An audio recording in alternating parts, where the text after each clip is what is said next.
All right, so you ready? Yep. Let's shoot this piece of shit. Sweet. It's a ninja legend.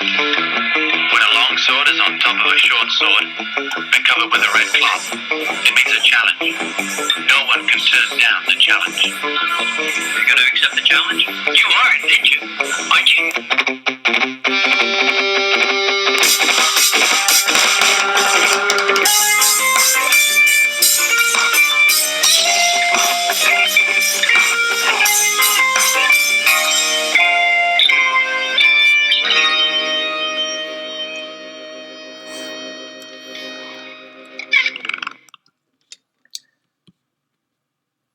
Hello, I'm Sabrina, aka Bria, aka the artist of the popular transgender-themed webcomic Life of Bria, and now apparently that qualifies me to have a radio show.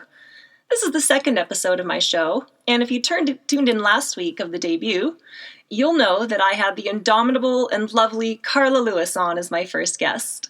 Unfortunately, for totally stupid reasons, that show didn't get recorded. So I just want to say I'm sorry to Carla and to her fans who hoped to hear her words of wisdom but couldn't listen in airtime. It was a great interview and a great start to the show, and I absolutely must have her back on anytime she's willing to come. I'm also sad to report that I heard last night of the unfortunate death of a hero of mine, Australian transgender comic book artist Lindsey Walker. Lindsey was extremely talented and known best for her work on The Phantom. I didn't know her personally, but she was a huge inspiration to me, and reading an interview with her was actually instrumental in my decision to come out as trans. And I never got to tell her that. So I offer my condolences to her friends and family, to the trans community, and to the comics community at large. We lost a treasure, and the world is worse off for it. But that just means people like me have to pick up the slack. So I'll keep pressing on in spite of this sad news, and continue to work even harder to promote transgender rights through art. So we'll continue on with this show. I had said at the beginning of last week's show that I'll be interviewing artists and creative type people from both the transgender community and not from there. This week's artist, who I guess I've just assumed is in the latter category, but I never really asked, and I don't intend to be so rude as to ask. And, who I'm lucky to have right here in the studio sitting next to me is PJ Patten, a Vancouver-based graphic novelist whose current book, Tower 25, outlines his experiences of being homeless and addicted to methamphetamine in Southern California, a subject that, not surprisingly, is quite relevant to what's happening in Vancouver. PJ, thanks so much for joining me today. Thanks for having me on here, Sabrina. It's a pleasure, and it's really nice to get to have someone right here with me. That's hopefully I'll get to have more on. Definitely. So let's start off by cutting the bullshit and getting to what matters. What's your favorite dinosaur? Oh, favorite dinosaur. Right now, though I know it's not a real one, it's going to have to be called Travasaurus Rex, named after my 3-year-old stepson, Travis, who lives his whole existence wearing a dinosaur costume currently. Oh my god, that's the coolest kid. Can I meet him sometime? Sounds like another hero for me. Yeah, he's amazing, and him and his other stepson, Julian, who's often dressed up as Iron Man, we take him out in public all the time, dressed up in various costumes, and it's awesome. And so Travis is Travasaurus Rex, and he attacks me frequently, and it is one of the highlights of my day. Oh my god, that would be so great, actually, to have that around. I also am so happy whenever I see kids out in public with costumes. That's just like, let kids be free. Let them have fun. Yeah, no, we have a whole drawer in their toy chest dedicated only to costumes. And, we notice if they're having a hard time getting ready to go out, we open up the costume drawer and suddenly we have Iron Man, Spider-Man, Batman, Iron Man in one, lightsabers ready to go. And they're happy to go outside, and, it makes people smile too. And why not? Let them have fun. It's important. It's exactly, like, I saw an article recently talking about how, like, when kids are young, that's when you should be letting them have wild haircuts or whatever. Because, like, they're young. They want to express themselves. Like, it's harder to do that stuff when you're an adult. Yeah, I totally agree. Like, support the spark early. Don't squash it when they're kids. Foster that, and Oh then my God. who knows what they'll be able to do when they get older. And so we're pretty flexible with how we dress them, and whatever they want to wear. Lots of superhero costumes, shirts, and yeah, it's always a good time with them. We have a lot of fun. That's so great to hear. I think that's it's very telling often what is a person's favorite dinosaur say. It tells a lot about their character, who they want to be. And it sounds like you're a really good dad. Yeah, thanks. I try. Being a stepdad's been it was kind of a shock and unexpected to me, but I like it. I've worked with kids off and on over the years, and it was kind of an instant family, and I'm grateful for it. That's wonderful. That's another thing I think is one of my pet peeves is when people have a hard time accepting, say, stepchildren as their own or adopted children as being your real children. They don't understand that bond that develops, right? Yeah, it's I've heard the argument before from various people about adopting children. One parent will want to, and the other person will say, well, how do you expect me to love something that's not my own blood? That's bullshit. Because just like you don't love your partner, right? Yeah, you fall in love with your partner, and they're, hopefully are not of your own blood. And so I have a hard time with that. And I think it's just a matter of, I don't know, I guess ego or just whatever trigger issues you have, because kids are pretty hard not to love. They're fun. And yeah, it's hard being a step-parent sometimes. It's unique because you're not their dad. And luckily, my stepsons are young enough to where I haven't had to cross that bridge yet where you can't tell me what to do. It's going to come up, and maybe it won't. How old are they again then? 7 and 3. Oh, so they haven't hit like puberty and all that danger zone. Yeah, that's going to be scary, but I'm hoping. I've met them when I've been in their lives for 2 years already. So I'm hoping, I've laid the foundation to, just be like a safe person for them that they know they can always fall back on, whether it's waking me up with the Iron Man costumes on and attacking me to get me out of bed, or drawing comics about a talking piece of poop with the 7-year-old called Mr. Pooeyhead. Oh my gosh, that's so great when parents do art with their kids. Yeah, and yeah, it is. It's kind of been one of the highlights about having stepchildren. That's so great you're doing that. I think that's one of the things that I really feel best about my childhood is that my mom, she's an artist and she did art with me. Really important to encourage your kids. Just like you encourage them with the costumes, encourage them with their art.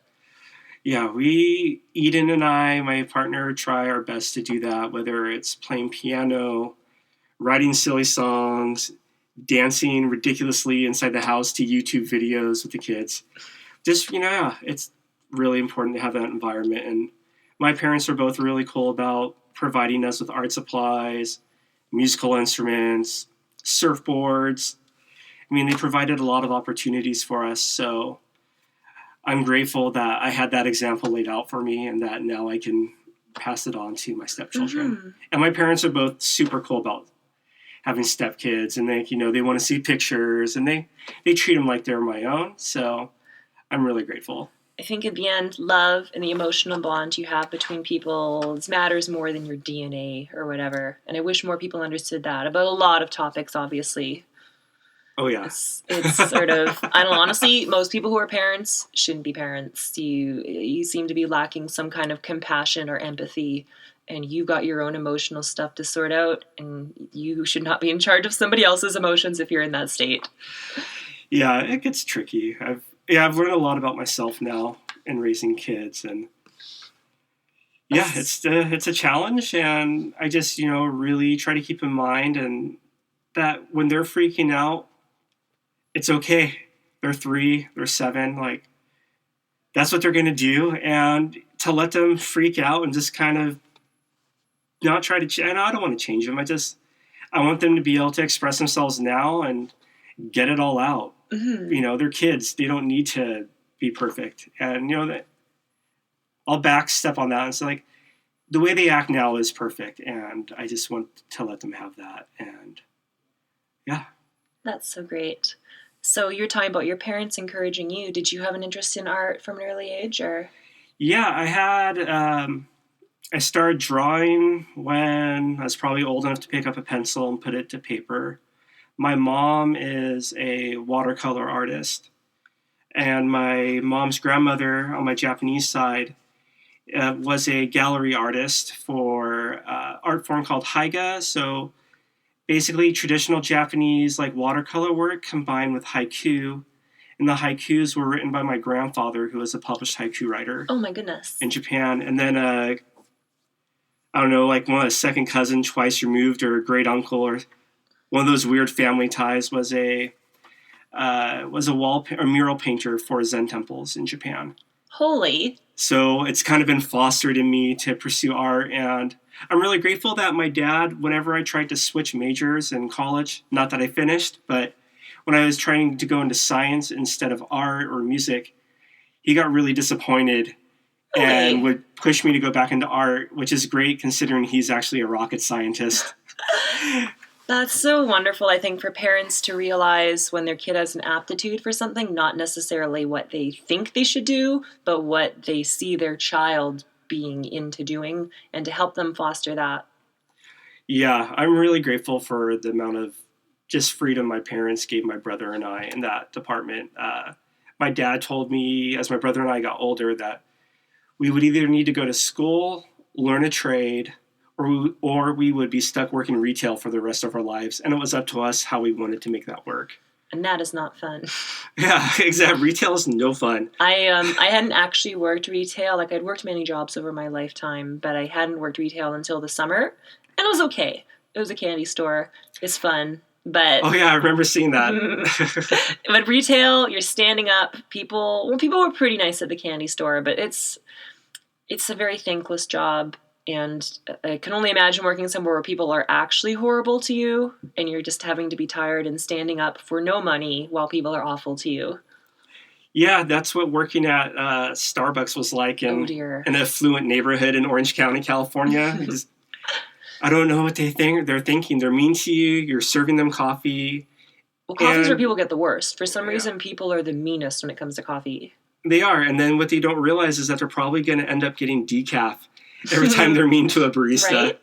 Seriously, people, when you're mean to your server, at best, you're now the shitty story they tell everybody about the idiot who is treating them poorly. They're going to mimic you in a goofy voice and make fun of you behind your back because of how you behave like a fucking child. That's at best. Worst case scenario, you're getting spit. You're getting the wrong thing. You're getting decaf. Just be nice to people. Why do you have to be a jerk just because your day's slightly not what you expected it to be? Very true. So, I guess we should get to some business. Your novel, Tower 25, it's about your experiences being homeless and addicted to drugs on the beaches of Southern California. And I don't want to give away too much about your book, but can you briefly describe that situation and what it was like?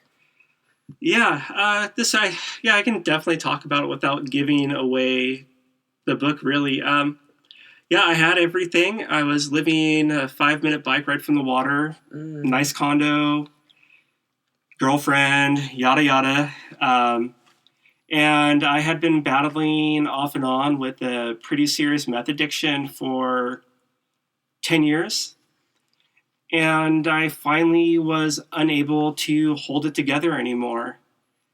And I lost my place and ended up homeless. And the crappy thing about that in Orange County is, especially in a city like Huntington Beach, where I'm from, and where it happened, was that it's more or less illegal to be homeless. So if you're caught sleeping in public, you get a ticket or they take you to jail. And so the first part that was the hardest part about it in the beginning, other than trying to figure out how to keep getting high, was trying to hide from the cops on a regular basis and waking up before they did the patrols to, sweep the beaches for homeless people. Oh, man. So, yeah, it was definitely a bummer. And, yeah, I wasn't sleeping very much. I can imagine. And what led you to start committing this to paper? Like, why did you choose comics as your way of expressing this? I toyed around with the comic format over the years while I was living at a temple in California, which is how I got off the streets. Mm-hmm. And then I came to Canada to live at another meditation center out in Squamish, which is where I met my girlfriend, now fiance. But to get past that, I was just sitting at the table one day in the kitchen drawing about it, like journal entries, and I showed it to her, to Eden, and she just thought it looked really nice, and there was something about it, and encouraged me to keep doing it. And so I just started in a journal, and the whole format is in line with how I've kept journals since I was a teenager. Mm-hmm. And yeah, eventually I just put it on the internet and started getting reviews and that were really great. And so I just kind of kept at it. And yeah, and I just feel that comics are a really good format. I think when you weave text and image together, along with other things like pacing and panels, that you're able to communicate what's really in your heart and your mind better than either one by itself. Yeah, there's some very powerful imagery in here, actually. And one that came to mind for me was shaving away the burdens of your past life. Where did you get ideas for things like that? Was this something you had in the moment living, or did it come to you after? Yeah, actually, the whole book came to me recently. I guess while I was actually homeless and going through the process of sobering up, I was just in survival mode. It wasn't until when I started working on this book that I actually started to look at what had happened. And so the page you're specifically talking about, I was sitting at the network hub in New West, and where I just rented a desk and drawing. And so there was no script for the book at all. Everything is free-handed in ink, and I just wrote and drew. And what I liked about that was that whatever came out was very raw and just personal and unfiltered. And I felt that communicated my own experience processing that. I don't even know how to explain it. Well, I really like this journal format you followed. It's the lettering. Is it hand lettered? Yes, it's all hand lettered. I love how the misspelled words get crossed out and are just written next to it, because it just makes it feel like I'm reading your journal, and it's so intimate. I get this emotional connection because of that aspect. And please don't get rid of the crossed out words. I don't know, were they intentional? No, none of it was intentional. It was just bad spelling, and then looking at it, crossing it out, and it's great. Keep it. Yeah. It gives it power. It makes it more raw and real. I mean, I'm not going to tell you how to write your book, but no, it's helpful to hear. The book has been a struggle as far as format because it's different than a lot of graphic novels right now, and I've taken some critiques from people about the crossed out words, and it's part of it. And the best reviews of that have been that it makes you feel like you're having a conversation with me, which is what the point of the book is. Mm-hmm. It's like I wanted to make it personal. There's some people, they have an idea about comics. They got to be clean. They got to be professional. They have to be, commercial.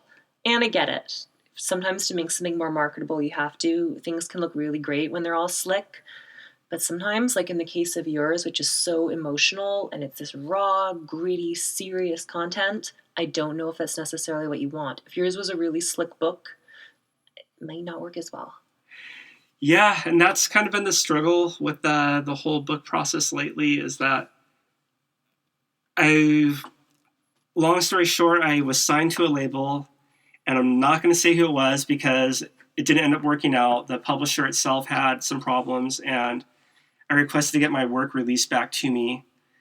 And I went back out and started looking at literary agencies and comic book labels, and the feedback I've gotten is that my book's just different.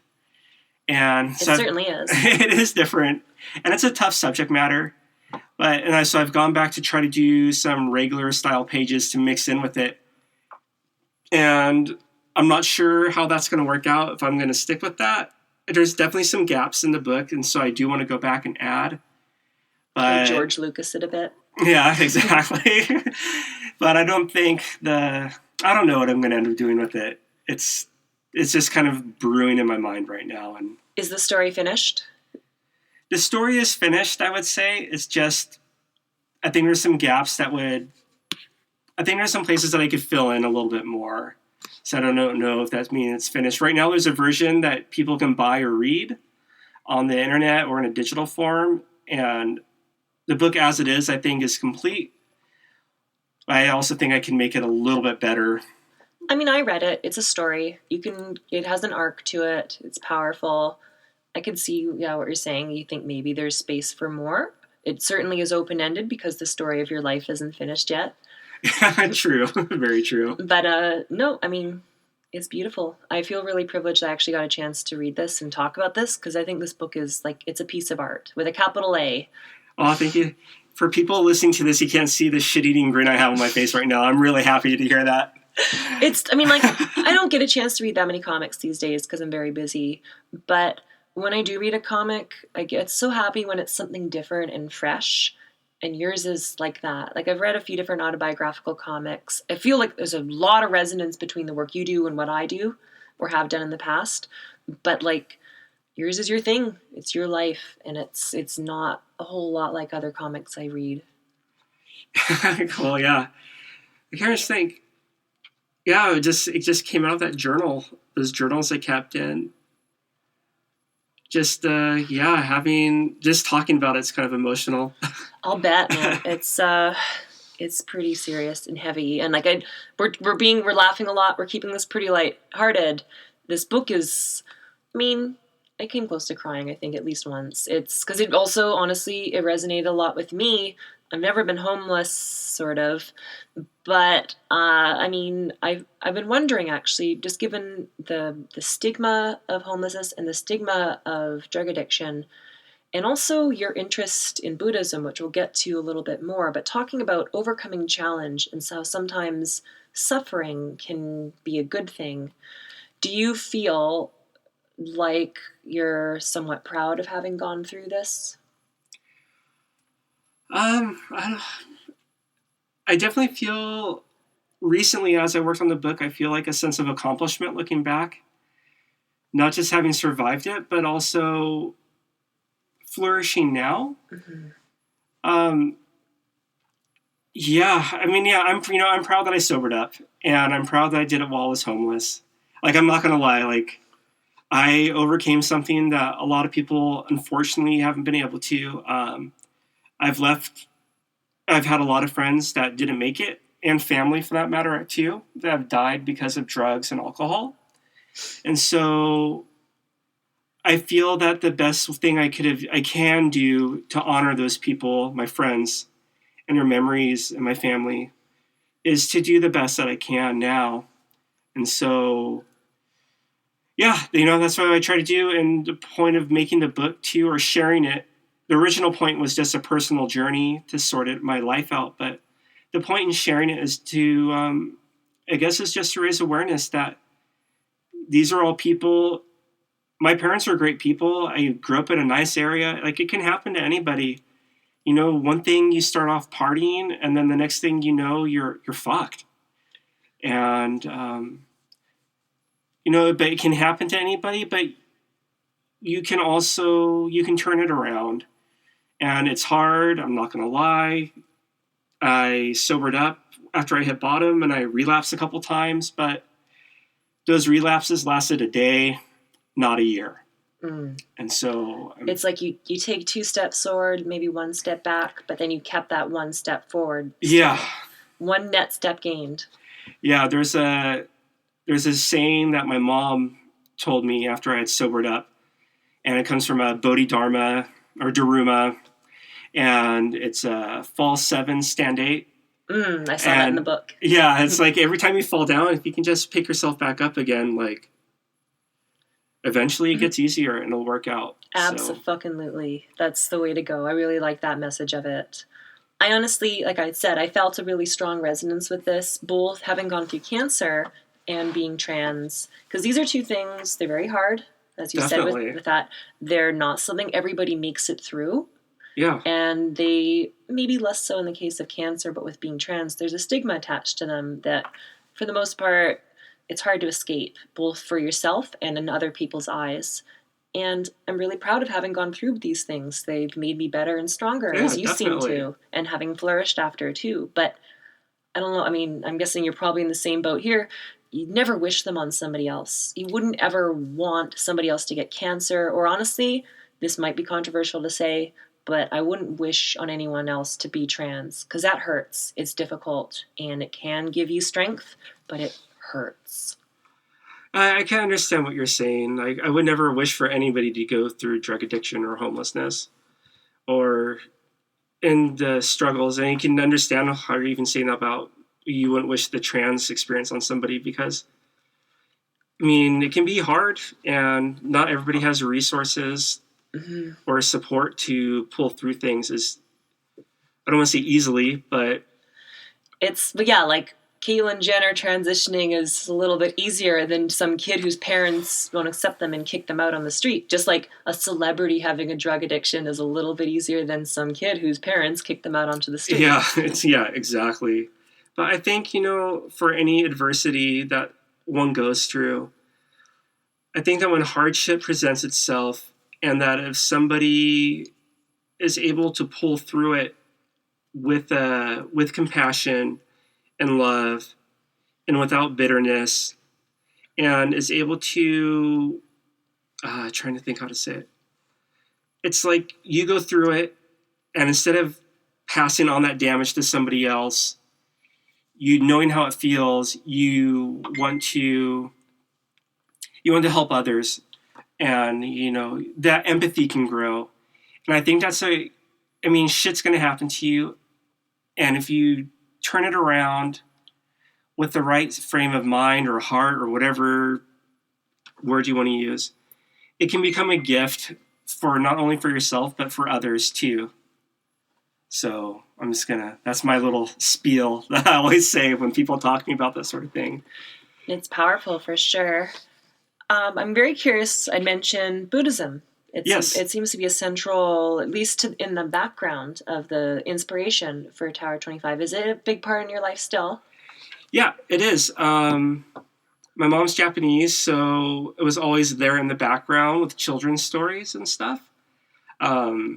Mainly this little guy named Jizo, who's like a bodhisattva, and he looks out for kids and women and travelers. He's at the beginning of the book, yes? He's at the very beginning of the book, yeah, in the intro. And yeah, it's a big part.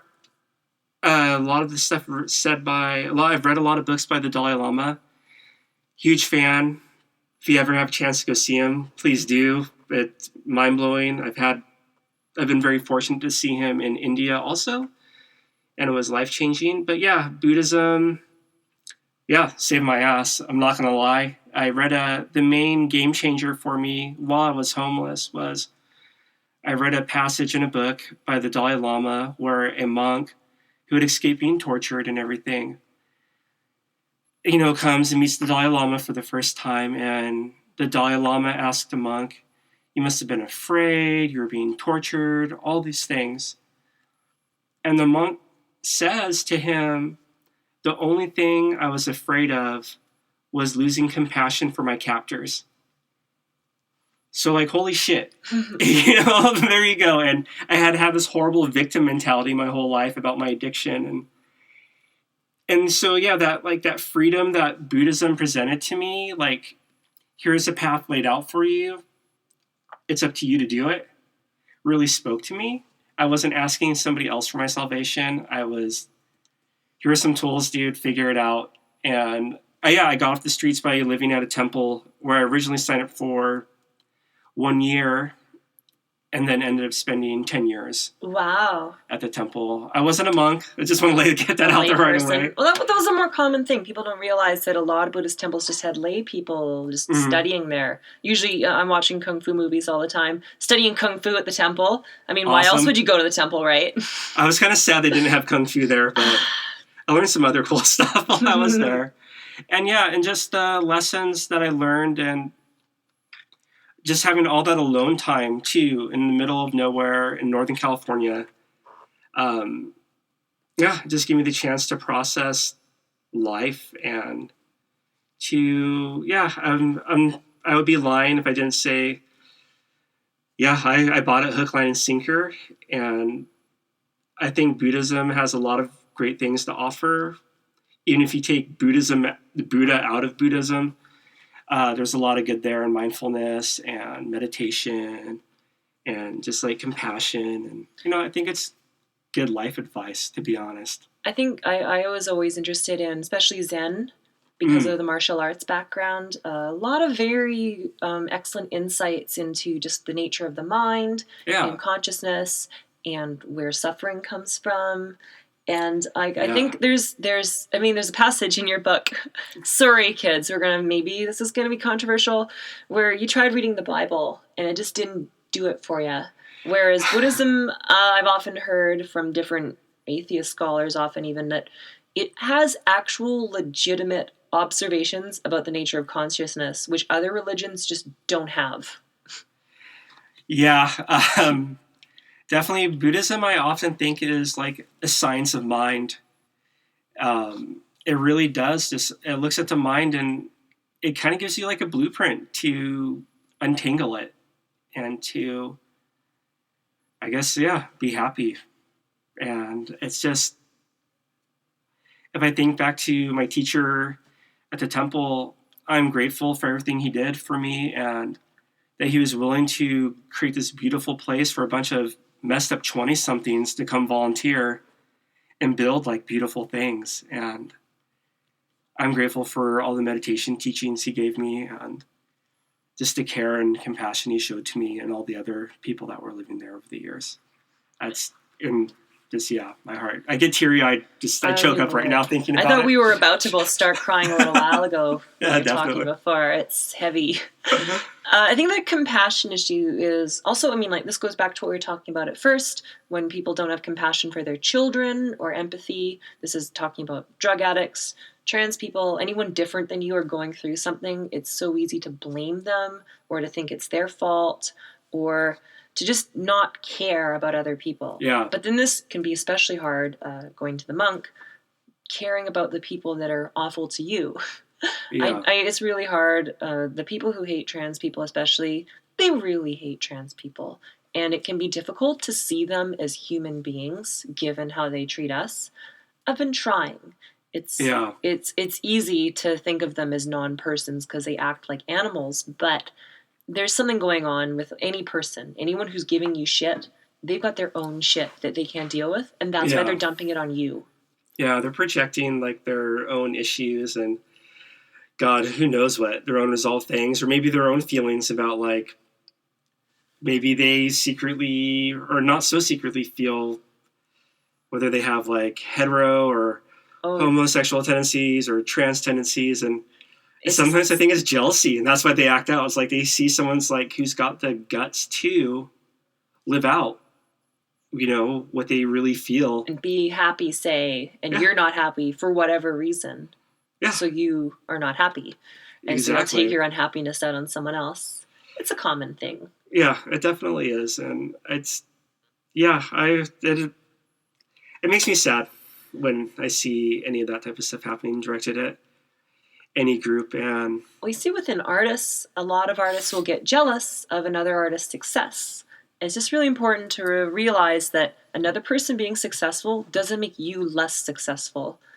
It's like it's a net good that there's more successful, happy people out there. And maybe you'll get to join them too if you don't reach their level of success. It doesn't matter because you're doing what you're doing. And I think people inflict a lot of suffering on themselves because they're worried about someone else. Yes, someone else being better than them or taking their spotlight. I totally do this. It's hard when you're not successful and you see other people being successful and you're like, why the hell aren't I successful? I'm special and good, aren't I? And you just kind of have to stop and just not worry about other people. Other people basically don't even exist. And when you get down to it, you don't even really exist, right? Totally. That's a good point. Metaphysical for some people. But this getting caught up in your own thoughts and your own ego and these concerns that honestly, it doesn't matter what someone else is doing. What you're doing is what matters. They're not infringing on your ability to do it, so do it. Yeah, no, I totally agree. And as far as success goes, like, especially in the indie, like, comics scene, I've discovered that people are really cool and really supportive. And you know what? The more successful comics and independent comics and graphic novels become, it's better for everybody in that scene because, you know, the more people that are reading it means the more people are just going to look at more books and the better variety is out there. You're not really competing with anybody directly unless you're competing to become the next DC artist on Batman or something. Then you're in direct competition. Because you're going for the same job position. Yeah. But you doing your book and someone else doing their book doesn't necessarily conflict. No, not at all. I mean, there's times I learned over the summer really that if I want people to look at my work, maybe I should share other people's work. We'll live in a world where everybody shares each other's work. We all support each other, and it's great. You start reaching a point, though, where you're like, I want people to contribute to my Patreon, and so I don't want to share their Patreon because then maybe they're not giving money to mine. But, like, just live in a world where people give to Patreons and where that's passed around and we're all helping each other out because we're all just trying to be happy. Yeah. I think that's probably, like, the categorical imperative that we should all be following. Do unto others, right? Totally. I think, it's like if I have less so everybody can have more, I guess it's kind of the way I try to look at things. So it's like if I, and then in the end, like, and I'm not really having less. No. It's like whether you're, I just feel like if you give more, then everybody has more. So saying I have less to give more, it's not the right analogy, and I'm not sure what it is I'm looking to say. But yeah, like, share, and it'll just, benefit everybody in that scene. I really feel strongly about that. Do you feel like you're part of a scene? Do you feel a community? On the internet, yeah. I've met up with some really cool comics people that have been, like, really helpful and that have been really supportive of the work. And also meeting you through your brother and have a chance to come here and talk with you. But yeah, I feel like I'm going to give a shout out to Jordan Cruz at the Pulp Media. They do, like, comic book reviews, hip hop reviews, movie reviews and stuff. And he was one of the first people to pick up Tower 25, and he loved it. Gave me reviews, interviews. If I ever need help with, like, a tweet, he does it for me. Awesome. And this is just some guy I met via Twitter. And where is he based out of? Do you know? He's based out of Ohio. Okay. And him and I, we talk back and forth all the time. Awesome. And I consider him a good friend, and I look forward to hanging out with him eventually one of these days. I think it's a very interesting world we live in where more and more people have, like, internet friends you don't meet in real life, but you're so close to them. Like, yeah. I mean, I guess you're somebody I knew on the internet but never met until today. And yeah, exactly. I've got very good friends who I speak to literally every day, and I have not met them in person ever or seen them in years in person at least. Yeah, definitely. And they're still real friends. Yeah. Just as real of a connection as anyone else could give you. I definitely agree with that. You don't need the proximity. I mean, yeah, sure, it's nice to me. Yeah, it is nice, but yeah, sometimes you can establish a really good sense of community, especially like in something like web comics. You can establish that with others just via Facebook and taking the time to message somebody even and just say, hey, I do this and I saw that you followed me. Like, I just wanted to reach out to you and say hi. So going back to your book again, yep. I'm curious because you were talking about you reading the Bible in jail. It seems like your first arrest at age 14 was like a very, like, seminal moment. A lot seems to have come from that. Has that changed your perspective, I guess, just on prisons, how people are treated who are, criminals in quotations? Like, did it give you any insight to people who have not been arrested, wouldn't have? Yeah, well, let's see. I was at 14 when I got in trouble. And I went to Juvenile Hall. And it opened up my eyes. I came from, a nice upper middle class background. And here I was in Juvenile Hall and just a lot of gang members and, drug dealers and stuff. And I was just kind of lost in there. But what it really opened up to my eyes, too, was that, God, there's a lot of fucking kids out there who are just, screwed from the beginning. Like, they don't really, they're not, even on the field to play. Like, they're at such a disadvantage when you see, generations of families being the same gang, and or people getting high with their parents. And so yeah, it really opened up my eye to like, oh wow, there's a lot of other kids in trouble. And yeah, it's just, there's a lot of suffering for kids out there, and again, not a lot of empathy from a lot of people. Yeah, they don't get a lot of empathy, and they're kids, like, I'm sorry, they don't. There are a lot of it's a product of their environment, and I hope that this book also too can get into the hands of some of those kids, because I just would want them to see like it is possible to get out of it also, and maybe you don't have to be a meth addict for 10 years. Mm-hmm. Maybe you can get over it in 1 year, because eventually, addiction basically ends like in death or jail or homelessness. There's really only 3 routes to go if you don't sober up. Mm-hmm. And yeah. So I think both California and the west coast of BC and Vancouver here have the same problem with homelessness as well. I mean, that's a big issue here. People seem pretty divided on whether or not they give a shit or not. Well, I guess having actually been homeless, what's your feeling on this? Especially if you've been through the downtown east side. Yeah. Like, I don't, people who don't live in Vancouver, you don't know the downtown east side of Vancouver. Like, Americans come here and they're like, holy shit, I thought Canada was nice. Michael Moore told me that Canada was nice. You see downtown east side, it's like Mad Max. It's where we shove all our people we don't want. Yeah. As far as like downtown east side, it's heartbreaking to me to see that. And you see all these people that are homeless, whether they are mentally ill, which I'm assuming a lot of them are. Oh, yeah, for sure. My partner Eden explained to me that when they shut down one like big mental facility, yes, that people got funneled in that one little area, and they don't have care. And well, one thing that was pointed out to me is it's such a little area. Mm-hmm. It's like if you're trying to get sober, all the halfway houses are down by there. Yeah. So you're going to be around there. You're going to be around your old friends. You're going to be around people who are dealing. Yeah. You're going to fall right back into your old life. There's no way for you to escape it when you're crammed into a ghetto. Yeah, and that's the hardest thing with like sobering up. Like if you can't get away from your friends, you're screwed. Mm-hmm. If you can't get away from your environment, you're screwed. Like it's hopeless. I mean, you can do it. I know people do it, but it's that much harder. And well, I just... Continue, sorry. Oh, no, it's okay. Go ahead. Well, I was going to say, the way you escaped was you went to the monastery. That Yeah. was like a very far away, distant place where you could focus on yourself. And Yep. Yeah. That's what I did. And I'm still just, I don't know how, I'm so grateful that I got accepted. I was pretty honest on my application, and yeah, they still let me in. And so I was grateful. I should hope they would. I got off the streets. That's what they're there for.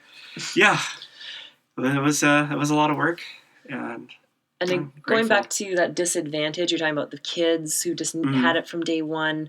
I noticed the downtown east side here, especially, the majority of people are like disabled, First Nations, which for people who aren't from Canada, that means Native North American people, or mentally ill, senior citizens, or transgender. All these most vulnerable groups that there's really, like, Canada's got a pretty good safety net, but there's lots of these people, specific groups, they're overrepresented in those who are falling through the cracks. Yeah. And yeah, oh God, I just get choked up thinking about it. I'm sorry. It's still like really it's heartbreaking. Raw. But the thing is, personal, you go down there, my studio's down there, I spend a lot of time down there. I've never really felt unsafe. The people there, they're just trying to survive. They're not going to hurt you necessarily. I mean, don't go out at night maybe, but during the day, it's hard enough for their lives. They're not going to go out of their way to make it hard for you too. Yeah, and I think what's most important, my sister was homeless and schizophrenic, and she passed away due to addiction a few years back. Luckily, she died sober and, with my mom, and so it was okay. But, all those people are somebody's daughter, somebody's son, somebody's mom or dad, for that matter. Like, those people, have family somewhere. And, it's just like they deserve to be treated with, like dignity. Like I know, like maybe it is like you can become numb with people always asking for money and stuff like that. Like I get that. I understand that. But like that doesn't have to stop you from saying hi or smiling, or like, fuck. I mean, most of us have like stuff that we could bring to give out, like food from our house or something. Like there's so many little things that you can do just to like help reinforce the fact that these people are human and worthy of receiving kindness from others. Because when you're homeless and you're down and out like that, it's really easy to get trapped like that. You don't deserve shit. And when society and people passing by you start helping reinforce that, it's just that much harder to get back up again. This is a mentality I've seen a lot in people, is sort of starting to believe the awful things people say about you. I see it, of course, with trans people too. They start to actually believe the things that the bigots say. And it's like you have to almost be, I don't want to say arrogant, but you have to like take what you deserve. You have to ignore the haters and just go for what you want and go for happiness. And you'll find that all the things they told you about yourself aren't true. Yeah, you really, everybody deserves to be happy. And everybody does, Sabrina, you're totally right. Because if you start treating yourself with a lot of love, eventually people are going to be forced to recognize that. Or, or the haters will start dropping away because they're not going to want to start picking on you. I don't know how to explain it. But it's like, if you really believe in yourself and you're able to love yourself, even when you're down and out or struggling with people criticizing you for being trans or trying to get your act together, being homeless or whatever, it's like, if you can nurture that, just that space in you, I think eventually other people will be forced to recognize it. Or it won't even matter what other people say. Well, yeah, there's some people who probably never are going to. Yeah. They didn't make up their minds, but the thing is, it won't matter because you found yourself. Yeah, and I think if you're true to that's why it's important to be true to yourself. But then we get into these issues of people who are in control of you, like the police. It's technically, is it still illegal in California to be homeless? And in a lot of areas, yeah. Well, it's sleeping in public is illegal. I think in some cities it's illegal to sit on the sidewalk, but of course, if I'm, like a nice-looking gentleman is sitting down on the sidewalk having a cup of coffee, it's a different situation. Yes. So, yeah, it's definitely like that still. And it's like that all over the West Coast. Oregon, Washington. There's a group called, what's it called? Be the Millers in Portland, or they're based in Portland, and they're doing a lot of outreach right now to provide scholarships and funding to help people get off the streets, because that is so needed. Because again, like the monastery that you managed to escape to, like that was a wonderful place you could go and find yourself. There needs to be more opportunities like that for kids and other people who are down and out. Yeah, there definitely needs to be more opportunities for people that are for people that want to get off the streets to get off the streets. So I'm actually very curious now, given you have this empathy, you've been through this, do you give change to the homeless? If I have it, I often do. You do? I'm kind of a sucker for it. Because most people, the feeling is they're going to spend it on drugs. I'm not helping them by giving it to them. Is that how you feel about it? Or if I have it, I guess at this point, I'm not even concerned if someone's going to get high. They're going to do what they're going to do with it. Usually, I'll be honest, if I see someone and especially if I'm on my way into a grocery store or something, I'll just ask them if I can buy them something to eat, and just kind of eliminate that whole worrisome field of what are they going to do with the money? I can just offer to buy them food. But yeah, I try to, if I have some change on me, I try to give something or buy them something. I at least always try to say hello. Yeah. And smile. That costs nothing. Yeah. I think there's a lot of people who have the fear that they're going to get trapped into some weird, crazy conversation with someone who's schizophrenic or something. And maybe that will happen, what? It's not a big deal. How hard is it to stop and listen to somebody for 5 minutes? For fuck's sake. You know what I mean? Some of these people just want to be heard, for crying out loud. They have nobody to talk to. And even if it is rambling, to them it's important.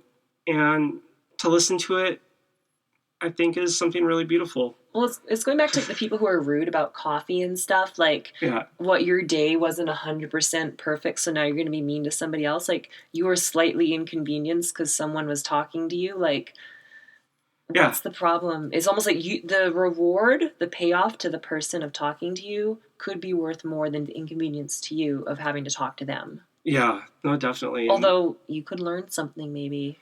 You can definitely learn something. I also think too, this is like my other rant I'm going to put out there, this like sort of thing is that like, I would like to believe, and I do strongly believe that everybody really does want to do something good.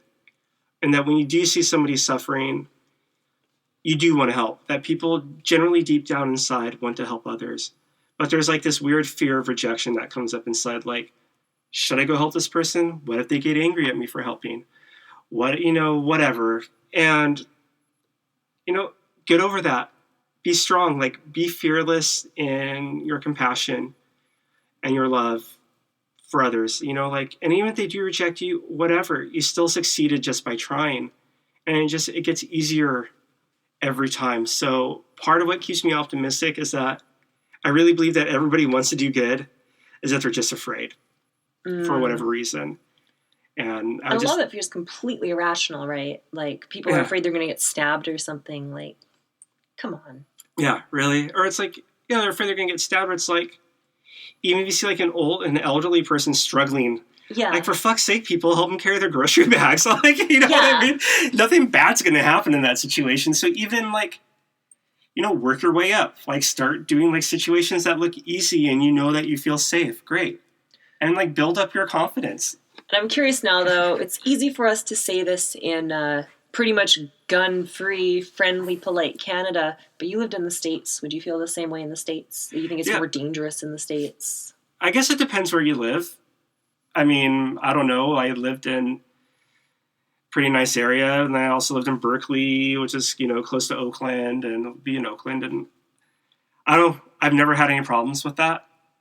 So, I mean, I guess, be safe, obviously. Like, I get it. Like, don't be walking around 1 a.m. by yourself in some areas. But, no, I don't feel differently. I've been fortunate.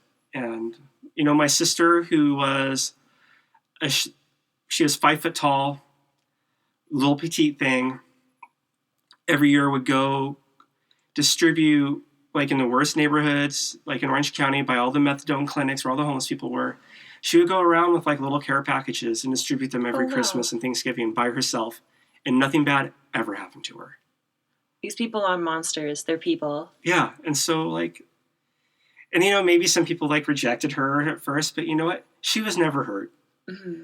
And how good she felt was, far outweighs anything else. And of course, how good she made the people she did help.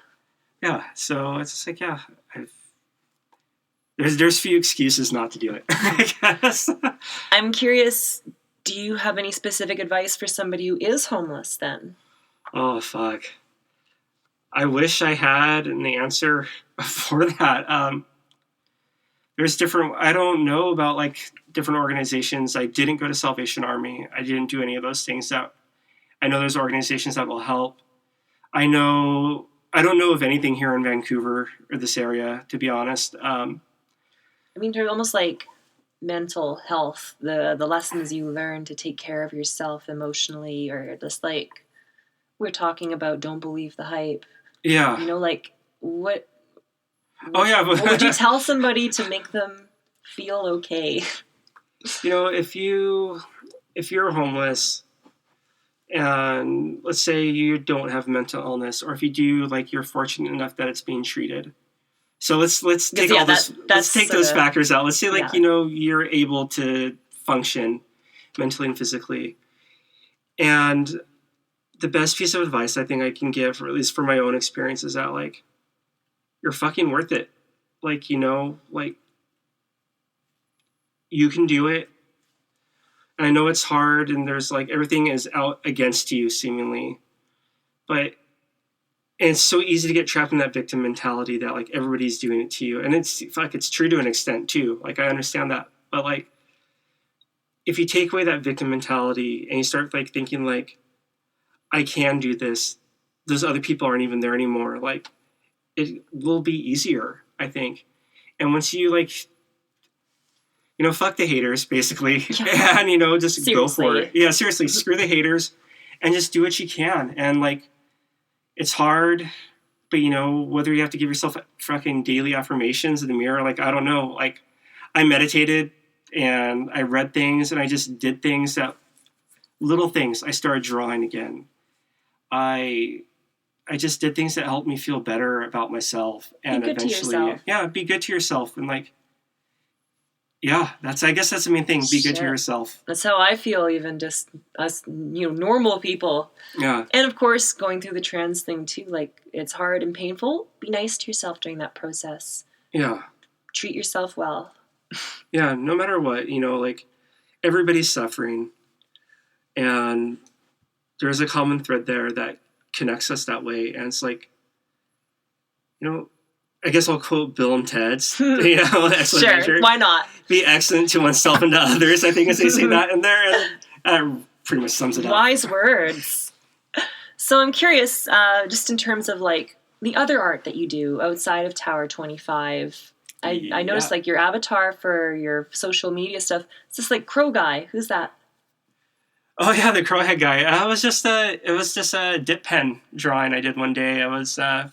I do draw for fun and started getting into painting, and I just started scribbling with a crow quill pen or nib, and just started doing little lines, and it turned into that. And then for some reason I thought to put a t-shirt on him, and and it's actually sold some t-shirts. And awesome. Yeah, it's a cool character. Society 6, and it's just something fun, kind of. I like to draw that type of stuff to get a break from all the heavy emo thing that journal comics about Tower 20, the whole Tower 25 subject is pretty emo and draining.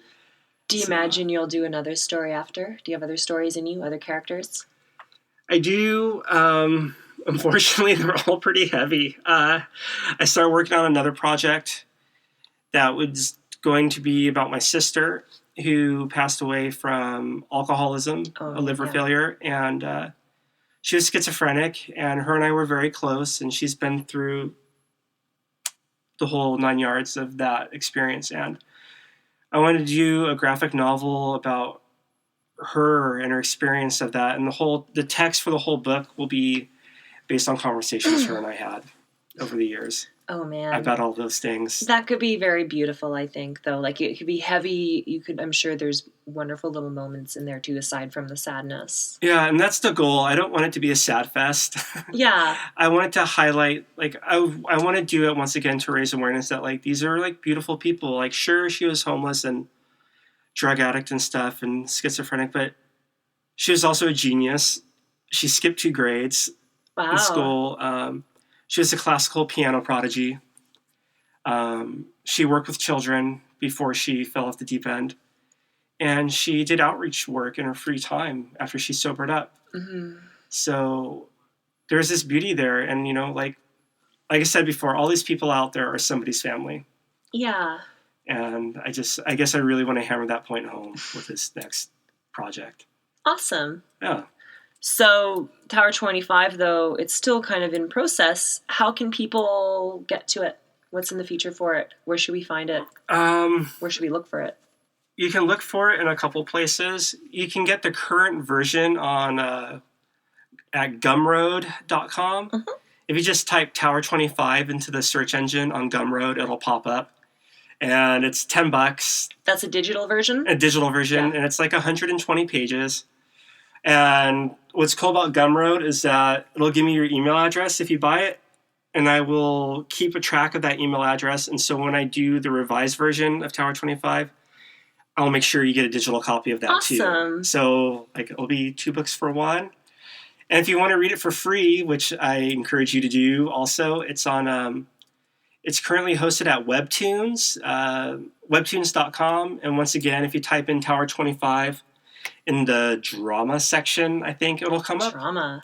Yeah, it did better in drama than Slice of Life. Slice of Life comics are usually really cutesy. Tower 25 is not. No, it is not. And if you want to stay up to date on the revised version as I'm working on it, you can find it at Tower 25 Comics, spelled X. Yeah, spelled with an X.com. And that's where I'm going to start hosting the new version as I work on it. And we'll see. And I'm on Facebook at PJ Patten illustration. Boom, there she goes. I've been tagging you all this time. We're at an hour. I don't even know if there's music playing over top of us now, but I guess we'll have to sign off, PJ. Thanks so much for coming. And thank you for having me. And, people just be nice to each other. Yeah, seriously. And seriously, see you next week. Thanks so much for listening. Bye.